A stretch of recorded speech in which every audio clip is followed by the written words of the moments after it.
Welcome back to Anvilquested, ladies and gentlemen.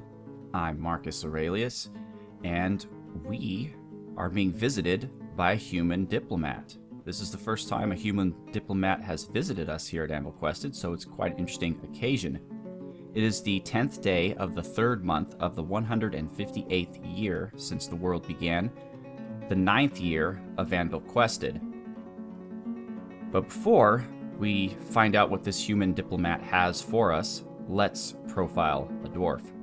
I have 3 new dwarves to introduce to the fortress. We have Roque, Jag Agimo, and Darth Teller, bringing our total number of named dwarves to 194. And 153 is the dwarf that we are going to profile today. Nope, that's Mina Moonheart II, and we've already profiled her. 56 is our Duchess, Bruenor Battlehammer.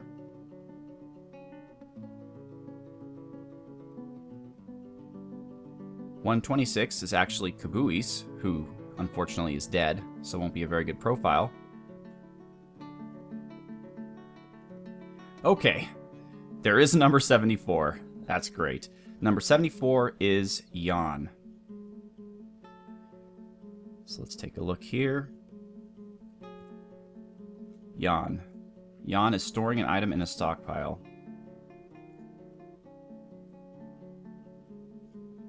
Jan is the husband of Narian Wolf, the younger brother of Dr. Quacksalver and Lilu Multipass, the nephew of Bumchafes and Sir Falcon Lord, the nephew of Young Guan Yu and Elena Starbreeze, and Azrael and Bronzebeard. Azrael is, of course, dead.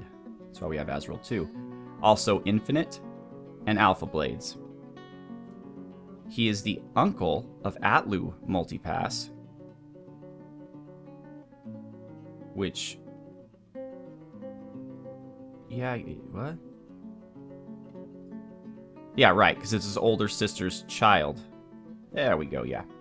And cousins with Lucia Silveraxe, Tinfoil Cookies, Sheridan Carbuncle, Maragas, Sundew, Rex, Torako, Cameron, Dr. Congo, Dr. Clinical, Monkey Mark Mario, Juno, Elena Blades, and Young Guan Yu. No enemies, as we are accustomed.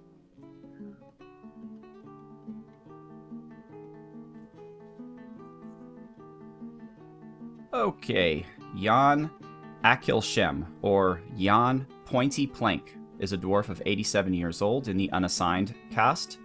Within the last week, he felt bliss after sleeping in a great bedroom. Within the last season, he felt satisfied at work. Bliss, dining in a great dining room. Satisfied after receiving water. Bliss, dining in a legendary dining room. Interest, seeing a fine table, and a fine seat, and a fine door. Interest, seeing his own fine bed, and his own fine cabinet. And also a wonderful well. Well, that's good. Somebody's using the wells. He is an adequate furnace operator, a novice woodburner, and also an adequate fisher dwarf, but because we do not fish in Anvilquested, that skill has been able to become rusty. He's rarely happy or enthusiastic. He has a very calm demeanor. He has a greedy streak. He finds a chaotic mess preferable to the boredom of harmonious living. He has a tendency to go it alone, disregarding the advice of others. He has a tendency toward forming deep emotional bonds with others, and he can get caught up in internal deliberations when action is necessary. He is sloppy with his living space. He lives a fast-paced life. He does not care about friendship. He values honesty. He is somewhat put off by trade and commerce. He values martial prowess. He doesn't really see the point of working hard, and he dreams of crafting a masterwork someday, which will probably not happen if he doesn't believe in working hard. That's a dichotomy that just doesn't seem right to me. His quote of the moment is, "Never forget true loyalty." And that is really appropriate based on what's going on right now in Anvilquested, where we are preparing for our final mission.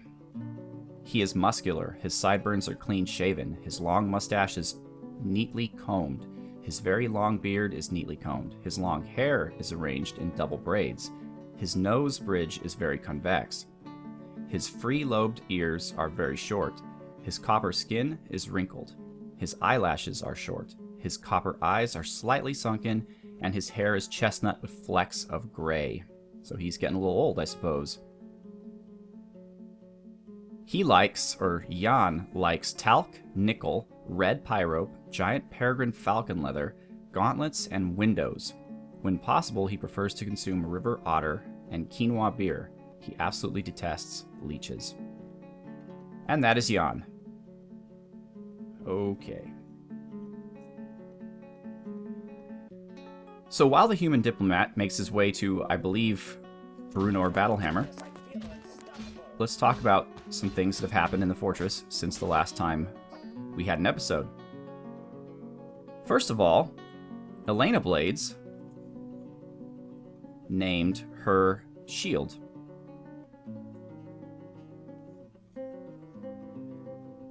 Nakis Stalin. Apparently Elena Blades is communist. And it's just the Cunning Drums. In English, a bayberry wood shield. Also, Panda Bear got possessed, and Panda Bear produced an artifact. Actually, let's just see if the artifact is where all of our artifacts should be. And it looks like it is. Unless this is just some dwarf shirt that he threw off. Nope. Afinitor. Afinitor is the skinny lute, a llama wool coat. This is a llama wool coat. All craftsmanship is of the highest quality. It is encircled with bands of llama wool, alpaca wool, yak bone, and pig bone. It is made from llama wool cloth. This object menaces with spikes of milk quartz and gray chalcedony. On the item is an image of dwarves in llama wool. The dwarves are laboring. The artwork relates to the foundation of Anvilquested by the Mountain of Distraction of the Ageless Manor in the early spring of 150. It seems so long ago. On the item is an image of two lemur monsters in yak leather. On the item is an image of Daikiasune, Handle Gorges the dwarf, and a pecan wood bucket in praise. Daikiasune, Handle Gorges, is raising the pecan wood bucket. The artwork relates to the masterful pecan wood bucket created by Anvilquested, or created by the dwarf Daikiasune, Handle Gorges for the Mountain of Distraction at Anvilquested in the midwinter of 156. On the item is also an image of Thikut, Bell's Church the Dwarf, and Baru Phlegmgut, the Forgotten Beast, in llama bone. Thikut is cringing. Baru is striking a menacing pose. The artwork relates to the smashing of the dwarf Thikut's upper right back tooth by the Forgotten Beast, Baru, in the early spring of 11 during the duel of the Forgotten Beast and the dwarf. So that's a action-packed object here. This is probably the best llama wool coat we will ever see. But rather than give it to a particular dwarf, we are going to leave it here for all of Anvilquested to see. And you know what? We are running out of space for majestic and wonderful artifacts. So we need to start a stockpile. Let's go with animal for right now. That's fine, because it doesn't allow any bins or anything. So now let's go back to it and change the settings. Of course, no animals. We're going to disable that. I don't think artifact food is a thing. Furniture. Get rid of everything but artifact. Okay. Ammo? I guess there is artifact ammo, yeah. So we'll get rid of everything but artifact. Okay. I guess gems, certainly, or not. I think it's called a finished good, actually, when the gem is an artifact gem. Let's enable finished goods of artifact quality. Excellent. Weapons and armor. Sure, I'm probably going to give them to somebody if we make them, but from then until now, we can store them here. That's fine. so we know where they are. And I think that's it. I don't think anything else can be artifact quality. Pretty sure. So now we can store some more artifacts. All right. Moving forward, Fruitcake named his shield. Fruitcake is organizing a miscellaneous object demonstration. I think it's one of those parties that people do, you know, where they, well, you know. Anyway, let's take a look at Fruitcake. Fruitcake's item in question is a Tanalest? Yes, an exceptional willow shield. It means mindful scorches.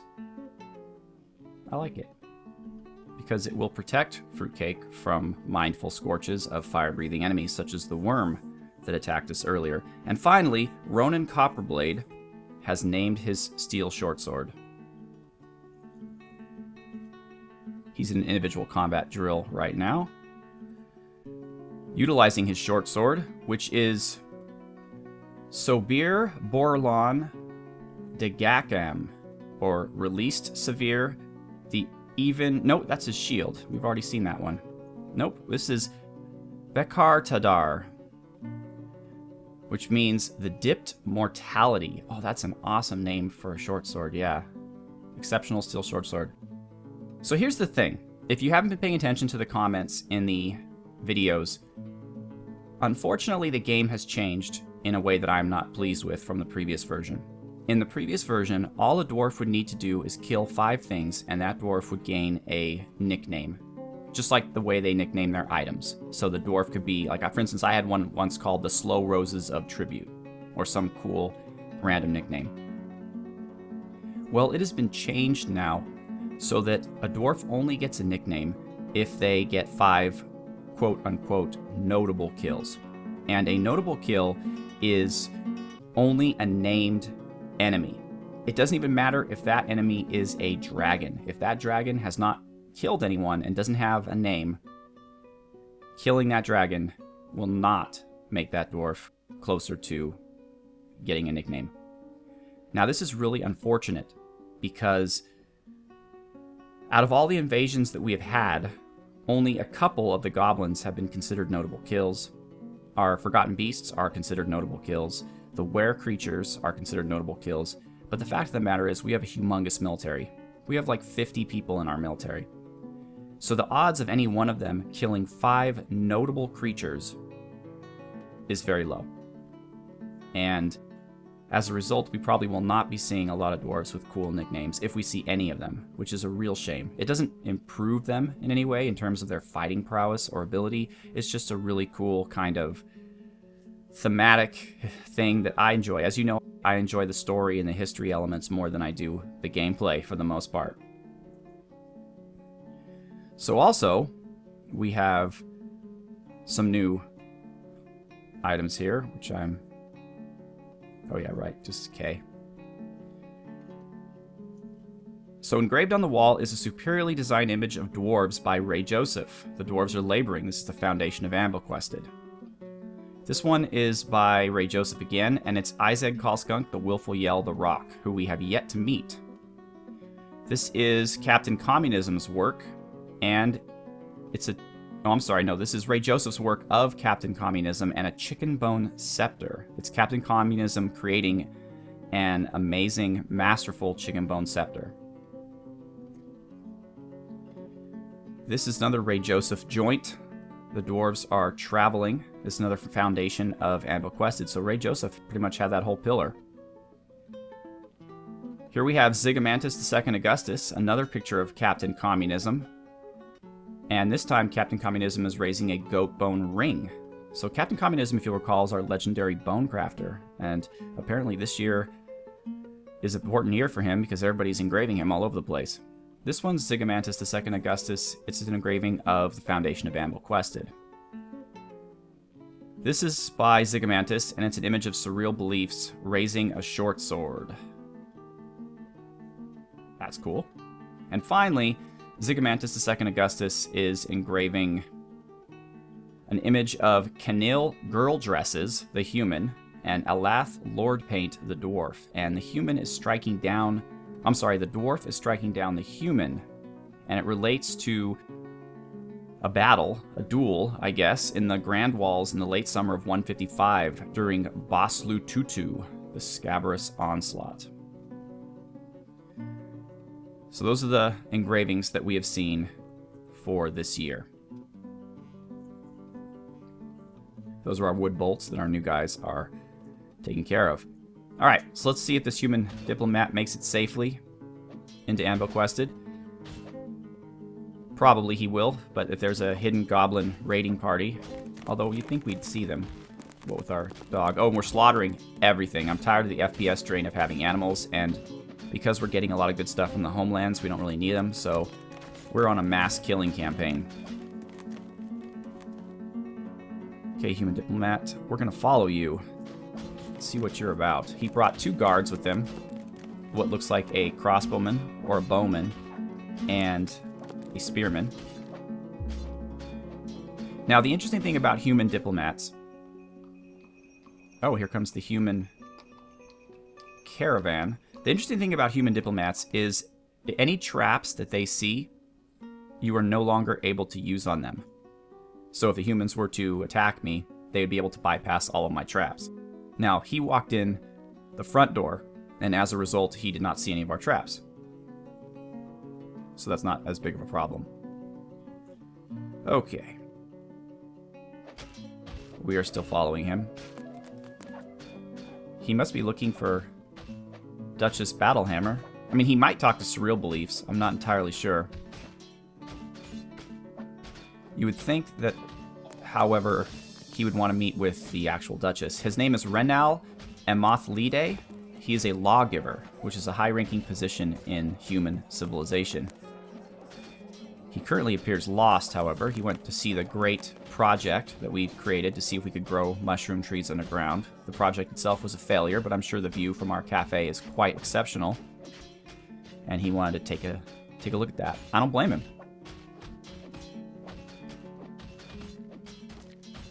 Where are you going, buddy? Oh, okay, Dr. Congo has bestowed the name Omked Thol Instol upon a pecan wood shield.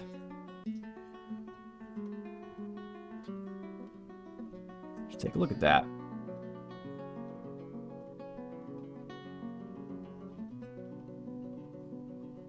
That means crushed fed the deep of bursting.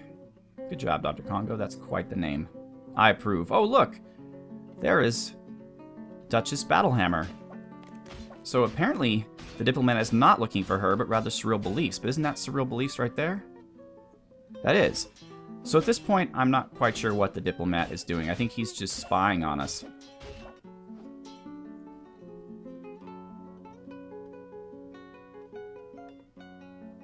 Where is he? There he is. Alright, let's go to him and let's follow him. Yeah, what exactly are you doing, boss?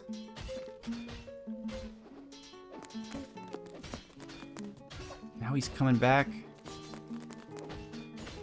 He went down to go check out our soap production facility. Oh, there's the Duchess, who he just walked right by without even saying hello. And, oh, he's coming back. Alright, can I see maybe what your plan is by looking at you? Is that something that I can do? No, he has no plan. Alright, well, I'm just going to let you be. I don't really care much about you. Hopefully, however, you do not go crazy and murder everything. Or kill yourself or do anything. Because if anything happens to that diplomat, if he dies, if he goes crazy, if he is scratched by an animal on the way out of our fort, the humans will take it personally and will probably come and siege our fortress. And humans are the absolute worst enemies you could possibly have for 2 reasons. 1, as I said, they see the traps. But 2, they're smarter when they siege. They don't, like the goblins, if you open a gate, they were not going to run through it. They will stay outside your fortress and just patiently siege it until you starve out. So in order to engage them, you have to send your troops out after them, which is potentially very deadly. Now remember, they're bigger than dwarves. They wear large items. So, alright, well, next episode, we'll hopefully see what he's up to. We'll trade with the humans, and I will give you a glimpse of our preparations for our eventual plan, as it were. So once again, I am Marcus Aurelius. Thank you very much for watching. Have a good one.